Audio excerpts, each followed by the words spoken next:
것이라. 우리 각 사람이 이웃을 기대하되 선을 이루고 복을 세우도록 하였습니다. 그리스도께서도 자기를 기쁘게 하지 아니하셨나니 기록된 바 주를 비방하는 자들의 비방이 내게 미쳤나이다 함과 같으니라. 무엇이든지 전에 기록된 바는 우리의 교훈을 위하여 기록된 것이니 우리로 하여금 인내로 또는 성경의 위로로 소망을 가지게 함이니라. 이제 인내와 위로의 하나님이 너희로 그리스도 예수를 본받아 서로 뜻이 같게 하여 주사 한 마음과 한 입으로 하나님 곧 우리 주 예수 그리스도의 아버지께 영광을 돌리게 하려 하노라. 자, 7절 같이 읽습니다. 그러므로 그리스도께서 우리를 받아 하나님께 영광을 돌리신가 같이 너희도 서로 받으라. 아멘. 하나님의 말씀이었습니다. 잠깐 기도하고 말씀을 나누도록 하겠습니다. 아버지 하나님 감사합니다. 이렇게 귀한 날 주님 앞에 나와 예배드리게 해주시고 오늘도 하나님 말씀 앞에 서게 해주시니 감사합니다. 이제 우리의 마음을 열어주셔서 오늘도 선포되는 그 말씀 속에 하나님이 내 심령 가운데 주시는 그 하나님의 세면 음성 들을 수 있도록 우리의 마음이 집중하게 하시고 깨닫게 하시고 또한 깨닫는 대로 순종하는 우리의 마음을 허락하여 주시옵소서. 그래서 늘 우리가 주님을 따라가는 귀한 믿음의 삶을 살 수 있도록 하나님 은혜를 허락하여 주시옵소서. 오늘도 저희들 아버지 하나님 부족한 종을 세워주셔서 사업의 말씀의 도구로만 사용해 주시고 이 시대에 우리에게 주고자 하는 하나님의 말씀을 잘 대원할 수 있도록 성령께서 제 마음과 생각과 입술을 주장하시고 인도하여 주시옵소서. 감사하며 예수님 이름으로 기도하옵나이다. 아멘. 하나님의 나라를 경험하는 신앙 공동체는 그 모습은 교제 가운데서 상호 존중하면서 다른 성도를 업신여기거나 아니면 비판하지 않는 것입니다. 또 우리는 심판주 되시는 예수 그리스도 앞에서 우리 다 똑같이 동등한 존재인 것을 우리는 알아야 합니다. 그리고 또 어떤 성도가 자신의 신앙 양심에 따라서 믿음으로 행동하고 결정하고 나갈 때 우리는 그것을 결코 해방해서는 안 됩니다. 비록 의견이 다르다고 해서 내가 나와 다른 그 성도 앞에 걸림돌이나 거침돌을 놓아서도 안 됩니다. 우리는 도리어 그런 성도를 위해서 배려해 줄 때 내가 얼마든지 취할 수 있는 내 자유를 포기하고 그리고 그 성도를 위해서 배려할 수 있는 것이 이게 하나님 나라를 경험하는 공동체의 삶의 모습입니다. 자, 그리고 사도 바울은 계속해서 이 신앙 로마 교회에 있는 성도들을 향해서 신앙 공동체 안에서 다른 성도들을 어떻게 대해야 되는지 계속해서 편지를 통해서 말씀을 하고 있습니다. 특별히 로마 15장에서는 바울이 사는 로마 성도 교인들한테 어떻게 예수 그리스도를 본받아 살아야 할 것인지를 좀 구체적으로 말씀해 주고 있습니다. 자, 오늘 본문의 말씀을 가지고 하나님의 영광을 위한 신앙 공동체라는 제목으로 함께 은혜를 나누려고 합니다. 자, 바울은 로마 교회 성도들에게 신앙 공동체가 궁극적으로 이루어야 할 그 목적을 분명하게 말씀해 주고 있습니다. 그건 다른 것이 아니라 하나님께 영광을 돌리는 것입니다. 자, 그렇기 때문에 오늘 본문의 6절에 보면 한번 같이 읽어볼까요? 시작. 한 마음과 한 입으로 하나님 곧 우리 주 예수 그리스도의 아버지께 영광을 돌리게 하려 합니다. 자, 누구한테 영광을 돌려요? 하나님께 영광을 돌려야 하는 것이 이 그리스도인으로 모이는 신앙 공동체의 궁극적인 목적이고 모습이 되어야 한다는 사실입니다. 그렇기 때문에 바울이 무슨 얘기냐면 한 마음과 한 입으로 자, 부름받은 하나님의 백성들이 예수 이름으로 모여서 이루는 공동체를 이룰 때 어떻게 하라고요? 한 마음, 한 입술로 찬양을 드리고 기도를 올려드리고 헌신을 하고 같이 사역을 감당하고 그리고 같이 기도하고 할 때 뭐가 일어나는 거예요? 하나님 영광 받으신다는 거예요. 적어도 조지아 장로교회 이 신앙 공동체는 하나님의 영광을 위해 귀하게 쓰임받는 공동체가 되기를 주님의 이름으로 축원합니다. 자, 그렇기 때문에 사도 바울이 고린도 교회 성도에게도 똑같은 얘기를 합니다. 고린도서 10장 31절에 보면 그런즉 너희가 먹든지 마시든지 무엇을 하든지 다 하나님의 영광 위에 하라고 얘기합니다. 그러니까 그리스도인의 삶은 평소에 우리가 무슨 일을 하든지 내가 먹든지 마시든지 직장인을 감당하든지 가정 가사 일을 보든지 어디 일행들을 나가든지 간에 중요한 것은 뭐예요? 무슨 일을 하든지 하는 것마다 누구의 이름이 드러나요? 하나님의 이름이 드러나야 된다는 겁니다. 우리 각자 개인의 삶 속에서 분명하게 우리가 나타낼 것은 내 영광이 아니라 누구 영광이에요? 하나님의 영광이라는 거예요. 그런 성도들이 모여서 이루어지는 공동체도 마찬가지다. 우리 궁극적으로 하나님 앞에 와서 예배드리고 교제 나누고 사역을 감당하고 서로 봉사하는 그걸 통해서 누가 영광받아야 돼? 저 집사님 영광받고 저 장로님이 영광받고 저 목사가 영광받고 그런 겁니까? 아니죠. 누가 영광받아요? 하나님 영광 받으셔야 되는 거예요. 그것을 우리는 어느 한 순간도 잊어서는 안 됩니다. 우리가 모인 목적은 하나님 앞에 예배드리는 것이고 그 예배를 통해서 하나님 앞에 영광을 올려드리는 것입니다. 그렇기 때문에 우리가 그렇다고 한다면 사도 바울이 사랑 로마 교회 성도들한테 어떻게 하든지 그 로마에 있는 다양한 사람들이 모여 이루어지는 로마 교회 공동체가 어떻게 하면 하나님의 영광을 올려드릴 것인지 바울이 몇 가지를 얘기하고 있습니다. 그래서 하나님의 영광을 위한 공동체가 되려고 한다면 첫째 우리 각자가 자기 자신을 기쁘게 하는 삶이 아니라 상대방의 약점을 담당해야 된다고 바울이 말하고 있습니다. 그리고 오늘 본문 1절에 보면 같이 읽어보시죠. 시작. 믿음이 강한 우리는 마땅히 믿음이 약한 자의 약점을 담당하고 자기를 기쁘게 하지 아니할 것이다. 신앙 공동체 안에서 우리가 어떻게 교제하며 예배드리며 기도를 해나갈 수 있겠습니까? 중요한 것은 뭐예요? 사실 사도 바울 같은 그 당시 로마 교회에 사도 바울 같은 사람, 다시 말하면 어떤 음식이라도 그건 하나님 주신 것이기 때문에 속한 것이 없어. 그러니까 얼마든지 먹을 수 있다고 생각하는 믿음이 강한 성도들이 있습니다.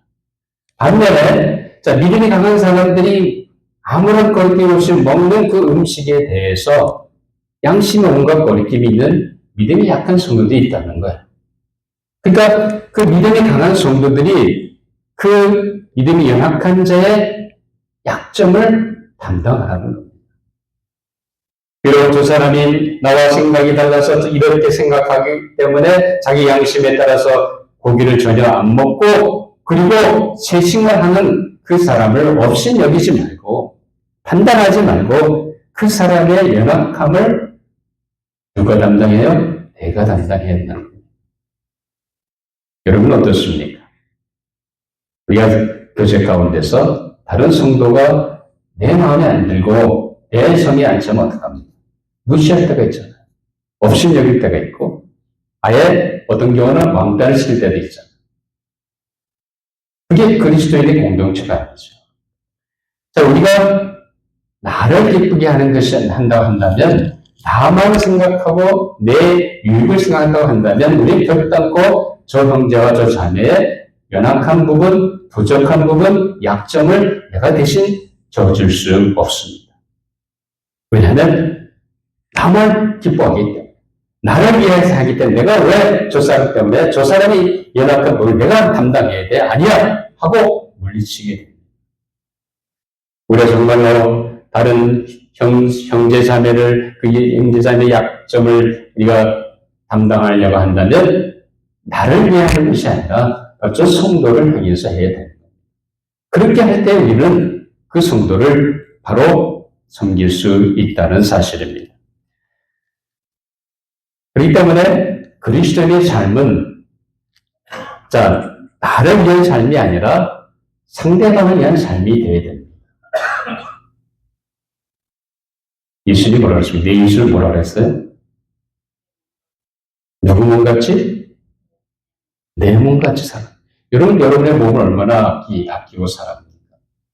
그렇죠? 여러분 건강이 좋다는 건 다 찾아서 드시잖아요. 돈이 있는 한. 아닌 것 같이 말씀하시는데, 내 건강이라 하면 뭐든지 솔깃해서 듣고 따라갑니다. 그런데 그리스도인의 삶의 모습은 그게 아니라는 거죠. 나를 위해서만이 아니라 나와 함께하는 저 성도를 위해서 살아가는 삶이 되어야 된다는 거예요. 그렇기 때문에 저 사람의 연약한 부분, 저 사람의 부족한 부분을 내가 담당해야 된다는 거예요. 그것이 바울이 오늘 우리 신앙 공동체 안에서 우리가 그렇게 살 때에 이 공동체가 하나님 앞에 영광을 올려드리는 귀한 공동체가 된다는 사실입니다. 나만이여 나를 기쁘게 한다는 상대의 약점이나 부족한 부분을 절대로 담당할 수 없습니다. 내가 나를 위하지 않고 저 상대방을 위해서 내가 저 사람의 연약함으로 보쌈아주고 만져주고 힘을 실어주고 부족한 부분을 내가 메꿔주고 그 사람을 감당하도록 하는 이것이 다른 것이 아니라 바로 성도의 삶이 되어야 된다는 겁니다. 우리가 그렇게 할 때 우리는 분명히 다른 사람을 나를 기쁘게 하는 것이 아니라 저 사람의 약점을 감당함으로 말미암아 우리 모여있는 이 공동체가 하나님의 영광을 드러내는 엄청난 역사가 일어나는 줄 압니다. 그렇기 때문에 오늘 바울은 계속해서 무슨 얘기를 하냐면 로마서 15장 3절 같이 한번 읽으면 시작. 그리스도께서도 자기를 기쁘게 하지 아니하셨나니 기록된 바 주를 비방하는 자들의 비방이 내게 비쳤나이다 함과 같으니라. 무슨 얘기합니까? 예수님께서는 어느 한순간도 자기를 기쁘게 하지 않으셨다는 겁니다. 예수는 분명히 자기를 보내신 아버지 하나님, 그 하나님의 뜻을 쫓아서 사셨다는 겁니다. 어느 한순간도 자신의 유익을 위해서, 자신의 권세를 위해서, 자신의 체면을 위해서 사신 분이 아닙니다. 주님 하나님 부르신 그 소명을 감당하기 위해서 주님은 철저하게 수모당하고 멸시받으시고 십자가 지시기까지 온갖 천대 멸시를 다 담당하셨습니다. 왜 그랬습니까? 나를 위한다고 한다면 주는 그 한순간에 천사를 불러서 자기를 멸시하고 자기를 죽이는 사람들을 한순간에 제압할 수 있습니다. 그러나 주님은 끝까지 그렇게 하지 않으셨다는 겁니다. 주는 어느 한순간도 자신을 기쁘게 삼으신 것이 아니었습니다. 바로 죄에 빠져 죽어가는 저 영혼들을 살리기 위해서 오신 그 목적을 위해서 주님은 철저하게 자신을 위해 사신 것이 아니라 자신을 보내신 하나님의 뜻을 쫓아 사셨다는 사실입니다. 그렇기 때문에 우리도 주님을 따라 감당한다면 사람을 기쁘게 하는 자가 아니라 내가 내 자신을 기쁘게 하는 게 아니라 다른 사람을 위해서 그 사람의 약점과 그런 것을 담당해야 된다는 사실입니다. 예수 분명히 나를 보내시가 나와 함께 하실 거라 나는 항상 그가 기뻐하신 일을 행하고 나를 혼자 두지 아니하셨느니라. 예수님의 삶은 공생에 살펴보면 어느 한순간도 자기를 기쁘게 하신 것이 아니라 자기를 보내신 아버지를 기쁘게 했다는 사실입니다. 우리가 하나님의 영광을 드러내는 공동체가 된다고 한다면 옆에 계신 분들을 어떻게 하다고요? 그분의 약점과 단점과 부족한 부분을 누가 해 대신하는 거예요? 내가 하는 거예요. 저 사람 얘기 왜 내가 해야 돼? 그렇게 하지 마시고 어떻게 해야 됩니까? 내가 알아서 저 사람의 연약한 부분을 대신 담당하는 거예요. 이것이 공동체 신앙 속에서 하나님의 영광을 이루는 엄청난 은혜가 있는 줄 믿습니다. 그때는 예수님 계속해서 내가 아무것도 스스로 나의 뜻대로 하려 하지 않고 나를 보내신 뜻대로 하려 함으로 네 심판은 의로운이라고 말씀하십니다. 주님은 바로 왜 자신이 고난을 당하시고 멸시를 당하시고 십자가에서 죽임을 당하셨습니다. 그건 다른 것이 아니라 바로 뭐예요? 나를 위해서, 나를 살리기 위해서 하나님이 말씀하신 대로 철저하게 자신을 순종하며 나가셨습니다. 그것이 십자가든 그것이 자신의 생명을 희생하는 것은 주님은 끝까지 그 길을 가졌다는 겁니다. 그렇기 때문에 주님도 자기를 기쁘게 하지 않으셨는데 공동체 안에 있는 성도를 위해서 우리가 어떻게 살아야 되느냐. 하나님과 예배드리는 건 다른 것이 아닙니다. 내가 저 연약한 성도, 저 성도의 부족한 부분을 내가 대신 담당하고 가는 거예요. 그게 사랑이고 그게 성도라는 겁니다. 그렇게 할 때 이 공동체가 하나님 앞에 영광을 올려드리는 귀한 공동체가 될 줄 믿습니다. 적어도 우리 조제자국의 모든 성도님들은 형제, 자매의 부족하고 연약한 부분을 담당해 주심으로 말미암아 하나님의 영광을 올려드리는 공동체를 이뤄가는 성도 여러분이 되시기를 주님의 이름으로 축원합니다. 두 번째 바울이 얘기하는 우리가 어떻게 하나님의 영광을 올리는 공동체가 될 수 있게 합니다. 두 번째는 상대방의 손을 위하고 덕을 세워야 된다고 말합니다. 자, 오늘 본문 5절에 같이 한번 읽어보시죠. 이와 같이 우리 많은 사람이 그리스도 안에서 한 몸이 되어 서로 지체가 되었느니라. 자, 왜 우리가 상대방의 선을 위하고, 무슨 말이냐면 저 사람이 올바른 대로 행할 수 있도록 도와주라는 거예요. 그리고 저 사람이, 자, 여기 보면 덕을 세우라. 덕을 세우라는 건 뭡니까? 그 사람을 세워주라. 그 사람을 깎아내려서 그 사람을 실족하게 하는 것이 아니라 그 사람을 격려해주고 세워주는 거예요. 영어로 빌더, 건축하는 거죠. 그 사람의 믿음이 세워지도록 하라는 거예요. 그것이 우리가 이 공동체 안에서 하나님의 영광을 올려드리는 그런 삶의 모습이 된다는 겁니다. 왜 그렇습니까? 바울이 로마 12장에 오는 말씀처럼 우리는 뭐예요? 그리스도 예수 안에서 그리스도의 몸된 교회를 지체라는 거예요. 저 사람이 나와 상관이 없는 사람이 아니라 같은 몸, 한 몸에 붙어 있는 지체라는 거예요. 뗄래야 뗄 수 없는 관계에 있는 성도라는 겁니다. 그렇기 때문에 어떻게 해야 됩니까? 그 사람의 손을 위하고 그 사람이 건강하게 믿음 위에 설 수 있도록 붙잡아 줘야 하는 것이 그것이 같은 지체로서 해야 되는 이런 자기 몸을 장악하는 사람이 있습니까? 학대하는 사람이 있어요? 별로 없죠. 이상한 사람 아니면 누가 자기 몸을 학대하겠어요? 모세하나 찔러도 아파서 난리칠 텐데 그렇잖아요. 그러니까 같은 성도는 한 몸을 이룬 지체. 우리가 지체의식을 갖는다 한다면 저 성도를 어떻게 하든 저 성도가 건강하게 믿음 안에 서고 저 성도가 바른 길을 갈 수 있도록 하는 것이 같은 지체 역할이에요. 그것이 중요하다는 겁니다. 자, 우리는 그렇기 때문에 로마서 15장 2절에 자, 바울이 무슨 얘기를 같이 한번 읽어보죠. 시작. 우리 각 사람이 이웃을 이렇게 한 줄 잡고 빠지는데 기쁘게 할지니라.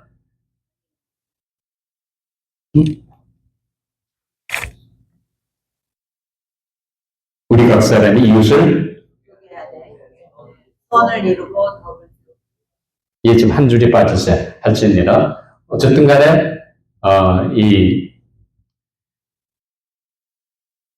빠진 게 아니라 죄송합니다. 제가 딱 준비한 화면이 안 보여서 그랬네. 죄송합니다. 다시 한번 읽어보죠. 죄송합니다.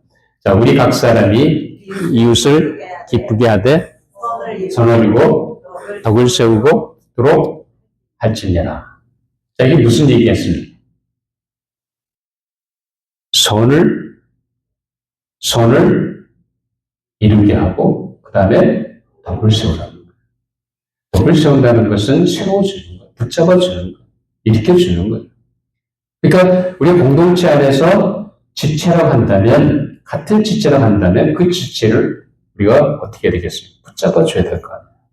저 사람이 어떻게든지 같이 한 몸에 붙어있는 지체의 의식이 있다고 한다는 저 사람을 생각하고 그리고 관심을 가지고 그 사람이 참 이 공동체 안에서 함께 성숙할 수 있도록 붙잡아주는 것이 중요하다는 거죠.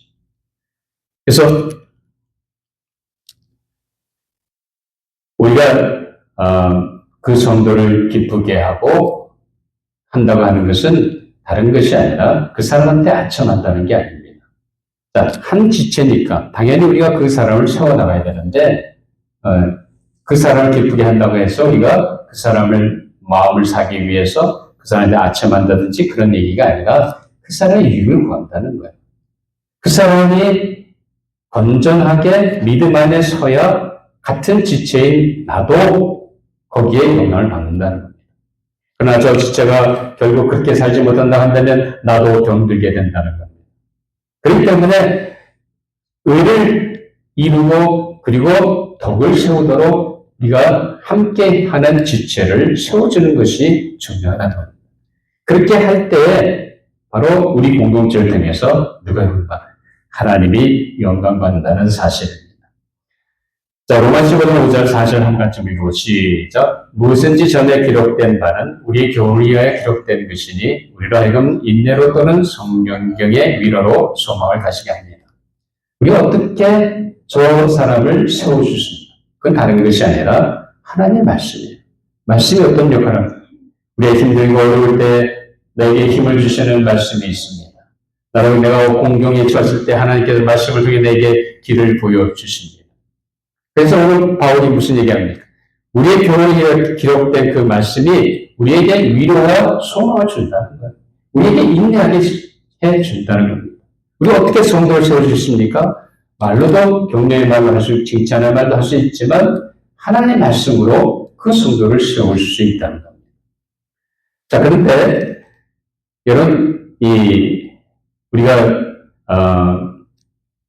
성경 말씀을 가지고 저 성도를 위로하고 세워줄 때 무슨 역사가 일어나겠습니까? 그 성도의 삶 가운데 힘이 되는 거예요. 여러분, 과거 1세기 크리스천들이나 오늘 현대를 살아가는 크리스천이나 똑같이 모하고 싸움, 마귀와의 전쟁 가운데 있습니다. 우리의 순시탐탐, 우리를 노리는 그 마귀의 대적 앞에 우리 자신을 지켜야 됩니다. 이것은 마치 뭐가 같으냐면 망망대해를 항해하는 배와 같습니다. 이 배가 때로는 태풍을 만나기도 하고 허리케인을 만나기도 하고 때로는 거센 바람과 싸워야 됩니다. 그러면서 계속해서 항해를 해야 되는 거예요. 강약 같은 세상을 살아가는 삶에 바로 우리 인생길 아닙니다. 그렇다고 한다면 강약길 같은 이 인생길에서 우리가 서로를 붙잡아 주지 않으면 그거를 이겨낼 힘이 없습니다. 그렇기 때문에 하나님 말씀으로 성도를 옆에 있는 형제 자매를 말씀으로 격려해 주고 말씀으로 힘을 실어주고 말씀으로 위로받게 하고 말씀으로 새 힘을 얻어 나가게 하는 그 교제가 중요하다는 거죠. 그렇게 할 때 무슨 일이 일어납니까? 그런 공동체를 통해서 누가 영광받아요? 하나님이 영광받는 줄 믿습니다.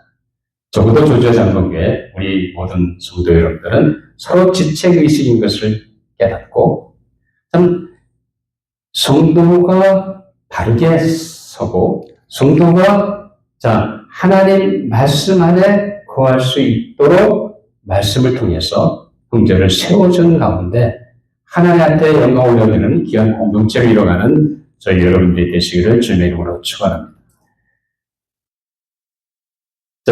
그렇기 때문에 바울이 15장 5절 6절에 두 가지 말씀하셨는데 첫째 한번 같이 읽어보죠. 5절에 이제 인내와 위로의 하나님이 너희로 그리스도에서 부름받아 서로 뜻이 같게 하여 주소서.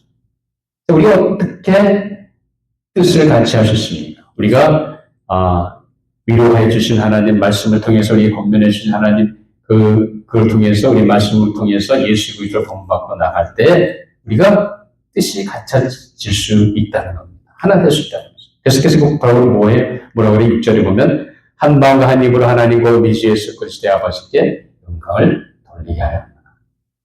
우리가 어떻게 하나 되겠습니까? 우리가 같은 지체의식을 가지고 하나님 유령하시는 하나님의 말씀으로 형제를 세워나갈 때 우리가 하나가 될 수 있는 거예요. 그렇게 할 때 우리가 우리의 드려지는 예배와 우리 드려지는 교제와 우리 드려지는 사역을 통해서 하나님의 영광을 이루는 놀라운 은혜가 있는 줄 믿습니다.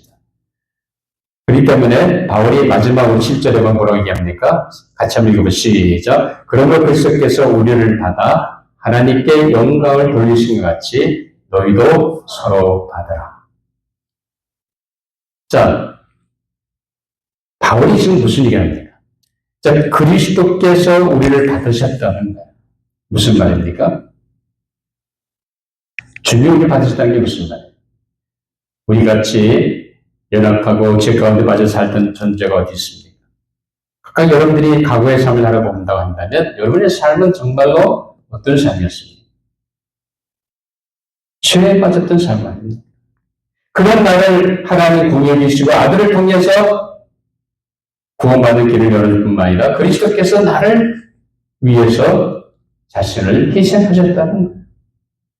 그렇게 엄청난 은혜로 주님이 나를 받으셨다. 주님이 나를 받으신 것 같이 우리가 그리스도를 본받는 마음으로 서로를 받을 수 있어요. 주님이 저 형제를 이미 받으셨는데 나도 그 주님이 나를 받으신 것을 생각한다 한다면 서로 한 가족으로 여기고 서로를 인정해주고 용납할 수 있어야 돼요. 우리가 그리스도의 마음을 본받아서 서로 그렇게 해 나갈 때 이 공동체가 하나님의 영광을 위해 살아가는 공동체가 될 줄 믿습니다. 그렇기 때문에 계속해서 뭐라고 얘기해요? 본을 따라 살라고 얘기하죠. 그렇기 때문에